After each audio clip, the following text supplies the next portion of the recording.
I realise some of you be like, what? Ooh. Oh, that's good.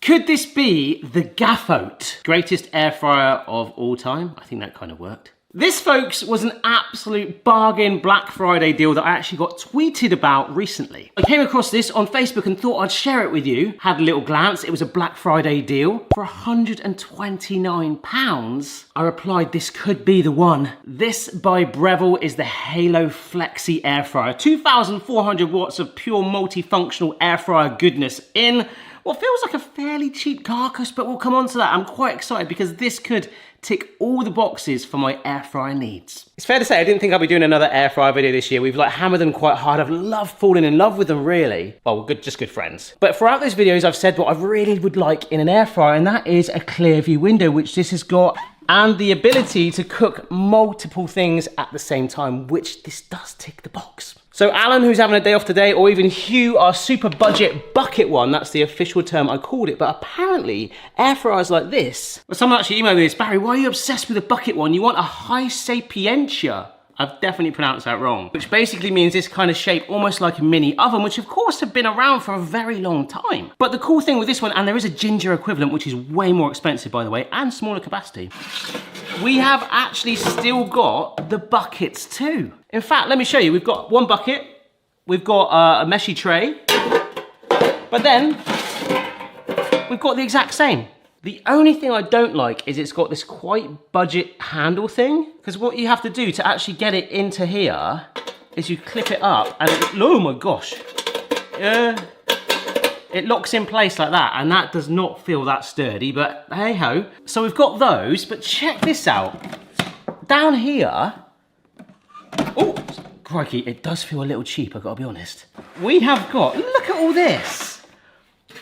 Another massive mesh wire rack. I love these because the air can circulate perfectly, but also these smaller ones too. We've also got these sort of standard baking trays too, again, smaller ones like that, so less airflow going through, but maybe something where you can roast things. But not only that, you've got a blooming jumbo one as well, but how does that fit in there? Well,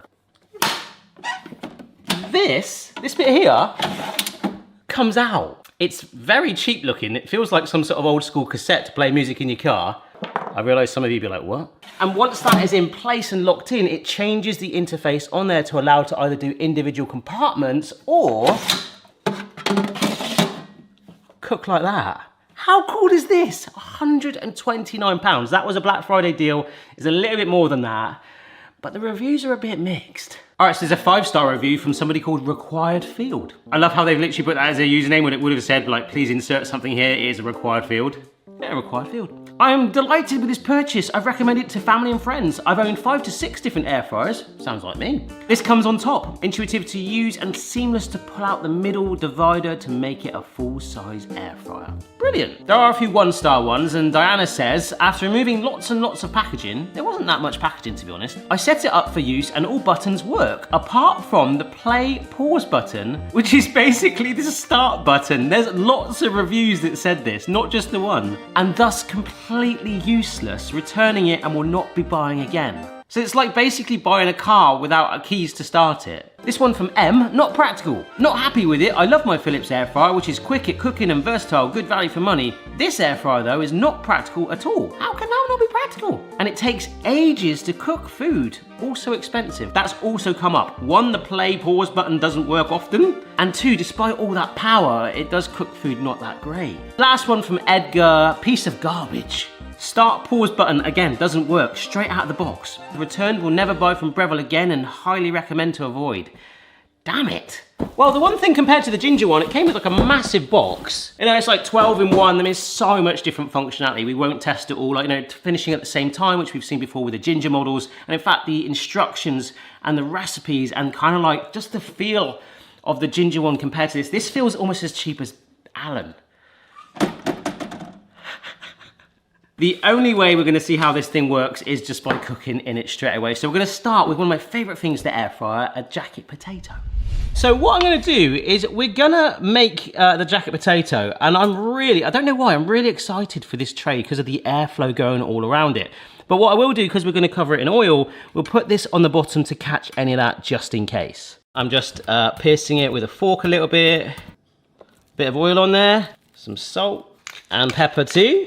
So this is gonna sit straight into our meshy tray for ultimate airflow. But on the low level, we're just putting that tray in there to act as a little bit of a, I don't know, oil catcher. And the potato can go just above it like so. This is where we really hope that that play button. Nice. We want to press 2 because we're just doing this side. 200C.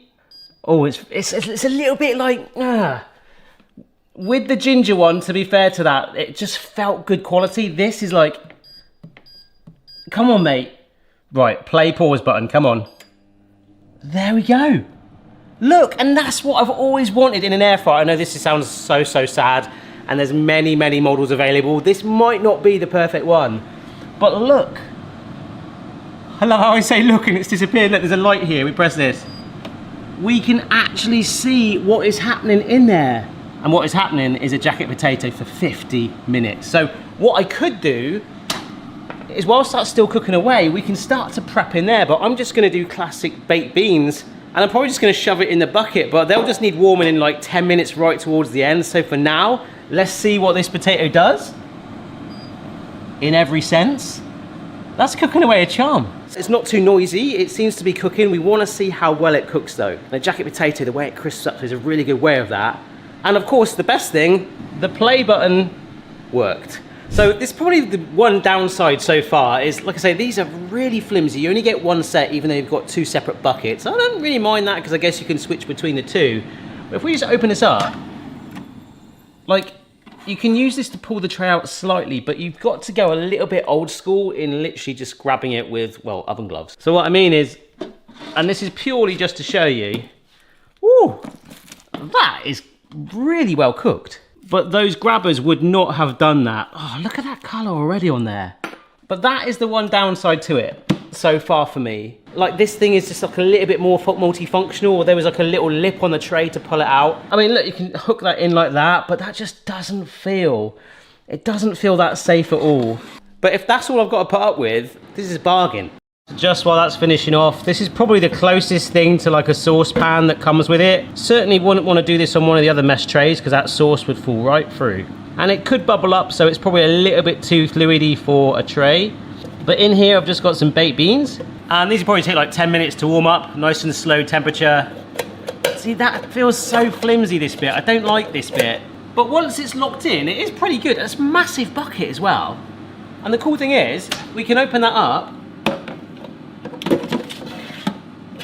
get that in there ready to go, and it's not even disturbed our potato. So it's just got under 15 minutes to go. So if I press pause and I make one come to life, I want to change the temperature of that a little bit, a little lower. Sync the times. And because I put 15 minutes on this one, it should have about 20 seconds on its own. And all being well, a little bit like the ginger, you can either set it so that it syncs, it's exactly the same temperature, or look, they are now going at the same time. 160C on there, bake, air fry 200C. 2 different modes gonna finish at the same time. Nice. Oh my word. Don't quite get why that light's on. Oh, because you can't see it. No, that is not designed for that at all. Oh my gosh. So there's our potato. Oh, soft, fluffy. We only cooked 1, but you could easily have fitted 3 in there. And I'm just gonna spoon some of those baked beans straight out of the bucket on top. Let's just add a little bit of cheese on top, just while we're giving that air fryer a chance to cool down, because the next one is gonna be pretty epic. Started this video quite early today because the amount of cooking I'm doing. I'm having a jacket potato at 9:30 in the morning. Ooh. Oh, that's good. I guess the most important thing is the potato is cooked through. They've got that lovely color on the outside. That has worked to charm, really letting that circulate all the way through. When I make a jacket potato in the oven, that mini mesh shelf is basically replicating this. but in a much more compact space. It cooked probably 20 minutes quicker, but is absolutely delicious. That'll do for brunch. But whilst all that's been cooking away in there, these things, oh, they're nice and warmed. Have been sat in storage nice and neat and tidy. And again, to use this as a little bit of a catchment for oils, we're gonna cook on this a whole chicken. Oven glove definitely needed because this is very hot indeed. I'm gonna put this baking tray right at the bottom, again to act as a bit of a catchment, but this thing, chicken. We turn it on and it's now just got a master setting because that divider is gone. Roast, 170C. Oh, I hate this bit. This is like, I say it's just like really like, come on mate, 1 hour, 20 minutes. Boom, and look, the lights, because there's no divider, have been like, oh, and they go out very quick. There we go. We are roasting an entire chicken in there and we've got the windows to see exactly what's going on. Honestly, I am blooming impressed with this. This is really, really good. It almost feels like beyond what an air fryer should be. Like with this, I don't need that. I don't know what it is. Part of me is kind of just like missing the simplicity of a bucket air fryer. There's just so much to it. It doesn't even really feel like I'm air frying. It just generally, and I know we talked about it before, air fryers being small ovens. This genuinely is a small oven. Ooh, oh my gosh. Oh. Oh. So this is actually a perfect spot for it to rest, to be honest, but I just want to lift this up to show you. Can you see all of the fat and juice that's been collected there from the chicken? And that's a really good theory for the next thing I want to do. My daughter Phoebe is vegetarian. Obviously, sometimes she just wants a nice quick fix on a weeknight evening, like chips and vegan chicken nuggets, which are actually quite good. But sometimes by doing that, and it happens quite a lot to be honest, it sort of dents your creativity and you feel like, well, okay, if they're doing that, I'll just bung some in as well and we'll just double it up. But of course, by having the divider back in there, we've effectively got 2 separate ovens at the same time, so we can do a meat-free bodged emergency side along with something a bit more fun based on those chicken juices there and a recipe I did a while ago. Now this was based on a recipe by Alton Brown. I think it was called paprika chicken or something like that, but it kind of self-sauces. So these are some thin sliced potatoes that just go on the bottom rack here, and when I did this originally, you actually use a cooling rack.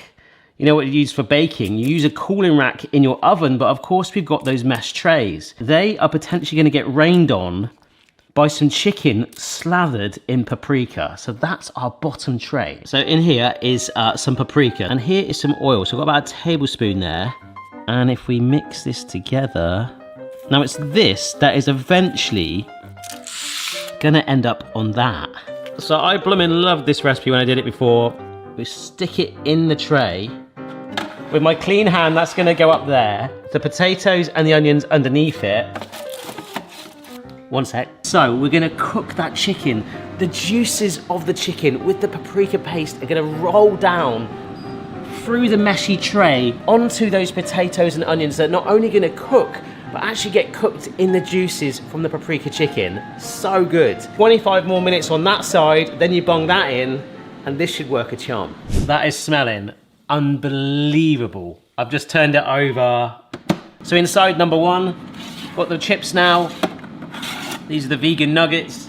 So kind of like get out of jail, bodged, rushed emergency thing where you've got someone that's like, wants something basic, meat-free. Other side, oh yeah. And it's just like so lazy. I kind of love it, but I feel like I should be like doing more. If you're interested, the chicken is really good. I'm just praying that play pause button doesn't break on me. Here we go. Start with a basic thing. And again, we can't really use those grabby things, so you do need oven gloves. Especially for the tray, because there is nothing for it to grip on. But look, nice golden brown chips. For one half, you've got your fussy eater that just wants a nice basic dinner.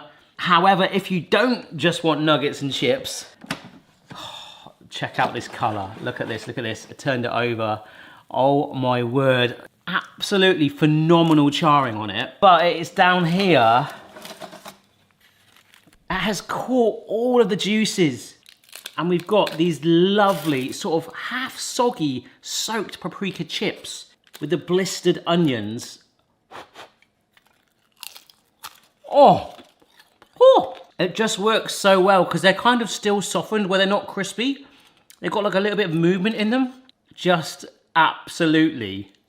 All right, I'm just gonna get a piece of the chicken there. You can see how charred that is. If I slice in there, you've got this lovely piping hot, delicate, tender, moist chicken still inside. Oh, that is like melt in the mouth. And of course, any of those juices have soaked into our potatoes underneath. It's like, absolutely stonking. I love the complexity, but the basic simplicity at the same time of that dish. And it makes me feel like really sorry for these nuggets and chips. But hey, I love the fact that we could do both of those things at the same time. Right, let's finish with the dessert. Nice and simple for the dessert then. I've got some cookie dough here. That is actually gonna get cooked slightly later than the brownies. So in comes the air fryer bucket, which surprisingly for an air fryer video has not been used much today. So in goes some brownie batter. Just level that out. And here we go for one last time. Let's get this thing in there, which feels so cheap and tacky. So whereas I could put the cookies in there, I'm slightly worried that the residual heat just from being in there might start to bake them. So we'll just go brownie town for the moment. All right, 15 minutes have passed. In go the cookies. So they are a lower temperature. There was one thing I don't like, I can't see the bucket. But those cookies right down there, look at them. Should be done too. Nice. And what I've realized we can do is use one of these spare mesh trays and upturn it so it's slightly raised and use that as a cooling rack for our cookies. And now, please smell. Yeah, baby. Straight down on our bodged wire rack. That's worked really, really well. So I can let these cool down properly now. That is brilliant. They smell, you smell great. There ain't no way I was gonna do that with this handle, but we can of course use it on this. And we should have a lovely papery cracked top on there. Look at that. Gotta let that cool in there, unfortunately. Yeah, because once it cools down, it will loosen from the sides. We can get some cubes out, brownies, cookies. What a great way to finish. If they taste as good as they smell, it's been a good day. Oh. You get like a slightly better crunch on the air fryer when you're done baking in it. Almost like the sugar gets cooked an extra notch and it sort of caramelizes and gets a little bit more chewy on it. For certain things that shouldn't work, but for a brownie, nice. Absolutely perfect. Well, I mean, what a machine, an absolute bargain at £120. Remember that was on sale, so it might be slightly more. I'm absolutely positive there are different versions like this from other brands. If you've got one, do let me know down below. Do I like it? I absolutely love it. I'm still scared though about the play pause button, and if I use it for a few months that it could actually just break on me like some of the reviews. I've got no way of testing that in this sort of short time span today. And in a really weird way, as much as I love it, it just does so much that it almost doesn't feel like it's an air fryer to me. It should replace an entire oven. It's that good, it's that flexible. It's got so much versatility and multifunctional cooking at the same time, as we've seen even just a snippet today. I think because I've just been so used to getting the budget bucket ones and chucking it around and it felt like more fun in a way. This is kind of like idiot proof. You just shove it in there and it does all the work for you. I don't know why, but part of me says like for you to not get it, and I don't know why, because it is amazing. Maybe slightly flimsy and the handle could be better, but everything we put through it, everything we've cooked has come out good, faster, healthier in some instances, less electricity used too, so better for the environment, and overall for like such a cheap price compared to some of the bigger brands, pretty decent value for money.